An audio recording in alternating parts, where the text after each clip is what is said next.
Scamacca scores his first goal for West Ham as we take a 2-goal lead over to Denmark next week in our Europa Conference League playoff as we head or look to head towards the group stage of the Europa Conference League. Welcome back to West Ham Unofficial. I hope you are all well. It's time for the post-match unofficial review of West Ham 3, Viborg 1. Before we get into it, drop a like and subscribe to the channel and check out our channel sponsors SRM Carver & Son by clicking the link in the description down below. It wasn't very convincing. It was quite flat and not very lively at times. Still felt like a bit of a pre-season game.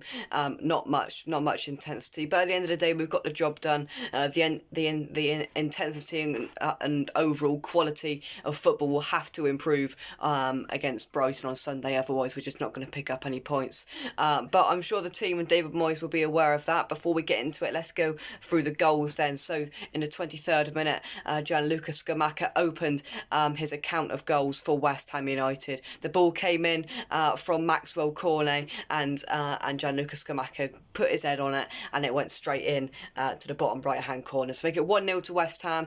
Cornet assist, Scamacca goal, perfect start for our two new summer signings. Very, very good. You know, up to that stage it wasn't great, it was quite slow and lethargic, and we got that goal and that kind of just kind of set us up, and then we went into half time at 1-0 and it was just like, yeah, fine, you know, it is what it is. We like another couple of goals so we can feel a little bit more comfortable going over to Denmark next week. And then in the 64th minute, Jared Bowen pulled one out of the bag.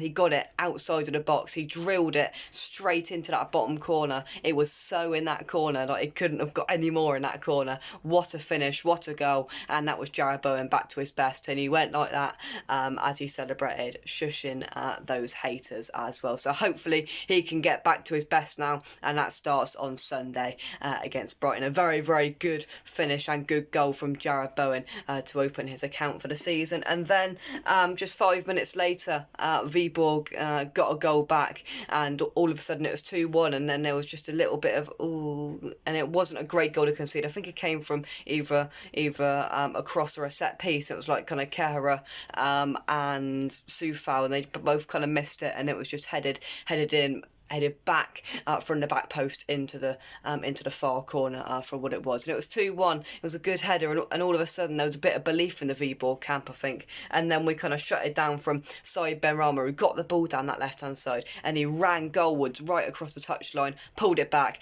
and Antonio slotted it pretty much with an open goal to make it 3-1 to West Ham. Again, super Said Benrahma done it two games in a row, came on, made an impact, and he made a goal. Very, very good from our Algerian playmaker. But overall, from the kind of players we saw, Coventry, I wouldn't blame him too much, to be honest with you, because he was playing with Souček. I'd like to see him play with this guy here, Declan Rice, if I'm honest with you, because I thought Souček was poor again. Not really much impact on the game. So, you know, I think it wasn't the worst performance in the world from Connor Coventry. Scamacca, he did well. Obviously, he got the goal, and that's what you want, striker to need. Overall, on a whole, I thought we were sloppy in possession, and I think that was the whole way through the side, if I'm honest. Cornet, he made a few things happen. He looked dangerous. Probably not his best game in the world, but I'm sure that will get better, and his kind of end product at the end of his run will get better, and he will pick up a lot of assists this season. Other notable players, Flynn Downs came on late on. Kehra, was he at fault for the Viborg goal? I don't know, but he didn't exactly drown himself in glory for his first few minutes. But, you know, he looked okay, tidy. I wouldn't necessarily blame him solely for that goal. It is what it is, and it's 3-1 West Ham, and we've picked up a 2-goal lead to take over to Denmark. There wasn't really any big standout players that played really, really well. Nobody was probably above a 7 out of 10. You know, Scamacca, Cornet, Bowen, they were all okay, and overall it was an okay performance. We did what we needed to do. We were well below par, but that's all we needed at the end of the day.